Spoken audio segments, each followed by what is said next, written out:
Salut tout le monde, c'est David et bienvenue à la croisée des chemins. Aujourd'hui, je voulais vous faire une vidéo pour vous faire un retour négatif.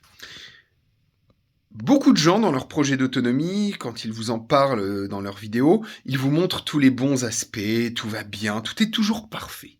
Ils sont tous très forts, ils ne font jamais d'erreurs. Eh ben moi j'en fais des erreurs. Enfin des erreurs. Oui, j'en fais clairement. Mais là, ce dont je vais vous parler aujourd'hui, ce n'est pas une erreur, c'est une évolution de mon travail dans la cuisine. Donc pour ceux qui ne le savent pas ou qui n'auraient pas vu les précédentes vidéos, je suis en train de refaire entièrement ma cuisine. Donc cuisinière à bois, enlever le béton des murs pour remettre des enduits en terre, de nouvelles ouvertures, donc une nouvelle porte vitrée à la place d'une fenêtre et une nouvelle fenêtre à la place d'un mur qui permet d'amener plus de luminosité, réfection du système électrique, etc.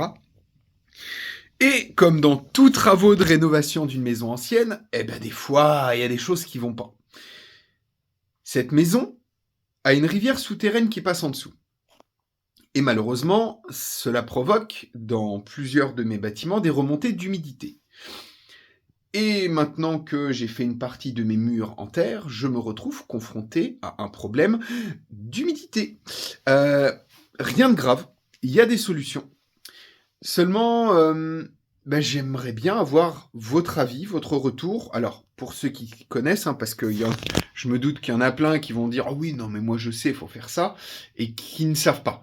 Je préfère, voilà, que vous me disiez « Alors moi j'y connais rien », ou vous ne disiez rien, hein, c'est pas grave. Hein. Mais par contre, si vous êtes dans le métier, si vous connaissez, si vous avez de l'expérience là-dessus, peut-être m'aider à me guider pour la meilleure solution, parce que j'entends tous les sons de cloche. J'explique le problème et ensuite on en parle. Alors, c'est beau un mur en terre. Vous voyez, là, donc c'est la dernière couche avant de passer à l'enduit de finition. Donc c'est tout beau, voilà. Alors il y a un petit problème. Donc là c'est le premier mur qu'on a fait. C'est que ça craque. Alors c'est normal, j'ai fait volontairement des murs à forte masse thermique, donc du coup il y a beaucoup de terre et de la chènevotte de chanvre.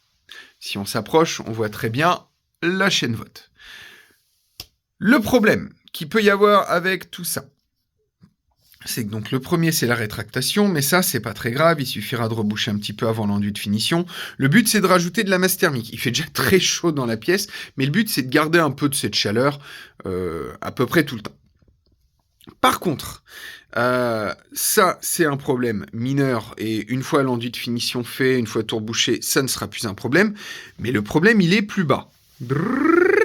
Comme je vous disais, remontée d'humidité veut dire problème d'humidité sur les murs. Donc là, on a ce qu'on appelle du salpêtre. Voilà. Donc, vous voyez, quand je passe la main dessus, hop, ouais, ça part. Et donc, le salpêtre, c'est provoqué par l'humidité, et ça, c'est quelque chose d'assez commun dans les maisons. Et le problème, c'est que souvent, on le cache derrière du placo, derrière du béton, ce qui était le cas ici. Et donc, du coup, on se retrouve avec donc, ces problèmes d'humidité qui se cachent derrière les murs, la maison ne respire pas, et le problème, c'est que ça s'abîme. Là, en l'occurrence, l'idée de refaire de la terre, sachant que je la fais l'hiver, ce qui n'est pas forcément le meilleur moment, mais j'ai pas le choix. Hein. Moi, l'été, je fais que travailler pour le camping, aller à 95% de mon temps, donc je ne peux pas m'y consacrer.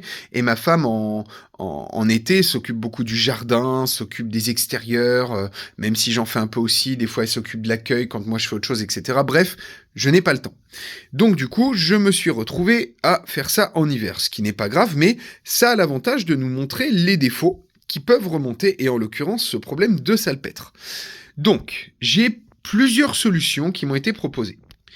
La première solution qui m'a été proposée par mon ami Virgile, il m'a dit « Tu pètes toute ta dalle, et tu fais une dalle à la chaux, ce qui fait que, contrairement au ciment, ça va respirer, et après tu mets ton carrelage par-dessus avec des joints à la chaux, ce qui fait que ça va quand même garder une certaine respiration. Voire même, il existe apparemment des carrelages respirants. J'ai été regarder les tarots, je peux pas. Clairement, je peux pas. Donc je ne sais pas si c'est la meilleure solution, mais peut-être que juste une dalle comme ça, plus des joints à la chausse suffiront. Si vous savez, merci de le dire dans les commentaires. Deuxième option. Je mets des produits bloquants. Donc, c'est-à-dire que j'applique sur mon enduit un produit qui va bloquer le salpêtre, l'humidité, etc. Mais du coup, on perd les propriétés respirantes de la terre sur les murs.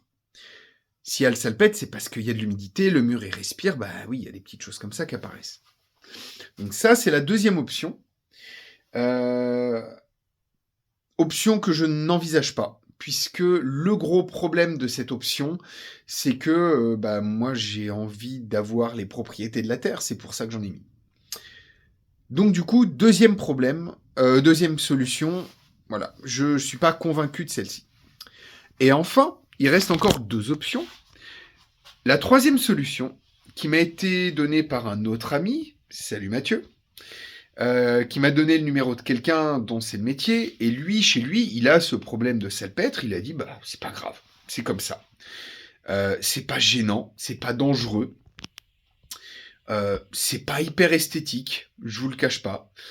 Mais là, c'est parce qu'en plus, on est en hiver, il est pas encore séché à cœur, etc. Il m'a dit, t'auras moins de soucis plus tard, il y aura un peu de salpêtre qui reviendra, mais il se trouve que je vais remontrer, voilà, les meubles arrivent ici, tac, c'est juste en dessous.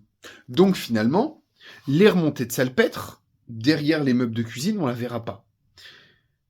Elle sera là, c'est tout. Et l'été, ça partira, et l'hiver, ça reviendra.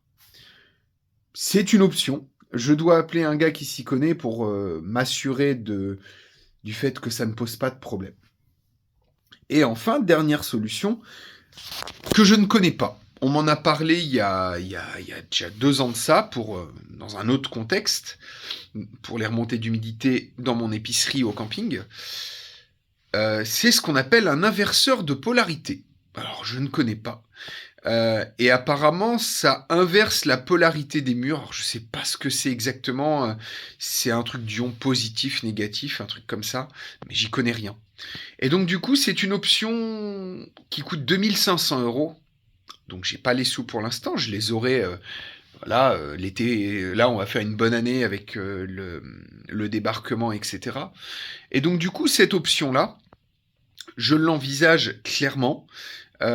Mais j'aimerais m'assurer, auprès de gens qui s'y connaissent, que ça fonctionne. J'ai été voir sur Internet, ça a l'air sérieux. Le problème, c'est que pour rendre des conneries sérieuses sur Internet, il y a des champions.